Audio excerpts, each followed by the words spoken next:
2 நெல்லுங்க. இந்த 2 நெல்ல அரைச்சா எத்தனை அரிசி வரும்? 2 அரிசி வருங்க. 2 நெல்ல அரைச்சா 2 அரிசி வரும். ஆமாங்க. அப்போ 1000 மூட்டை நெல்ல அரைச்சா 1000 மூட்டை அரிசி வரணும். 500 மூட்டை நெல்ல அரைச்சா 500 மூட்டை அரிசி வரணும். ஏண்டா யார ஏமாத்த பாக்குறேன்?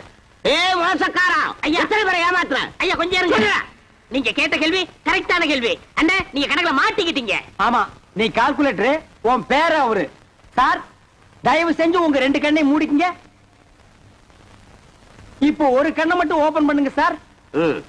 இது என்னங்க சார்? இது செருப்பு. நான் என்ன பருப்பு நான் சொன்னேன்? இது எத்தனை செருப்புங்க சார்? செருப்பு. இப்ப 2 கண்ணையும் தரங்க சார். இப்ப இது எத்தனை செருப்புங்க சார்? ஒரு செருப்பு. அது எப்படிங்க சார்? நீங்க ஒரு கண்ணால பாக்கும்போது ஒரு செருப்பு தெரிஞ்சது. இப்ப நீங்க 2 கண்ணால பாக்கும்போது 2 செருப்பு தெரியணும்ல சார்? தெரியலையே. தெரியலன்னா செருப்பாலே அடிப்பண்டா. ஏண்டா கொட்டாம்பளை புட்டு வந்திருக்க பைத்தியம் புடிச்ச நாயே, எங்கடா உன் நெல்லு? நெல்லா? இனிமே தான் வயலே வாங்க போறேன். என்னது? வாங்கி நட்டு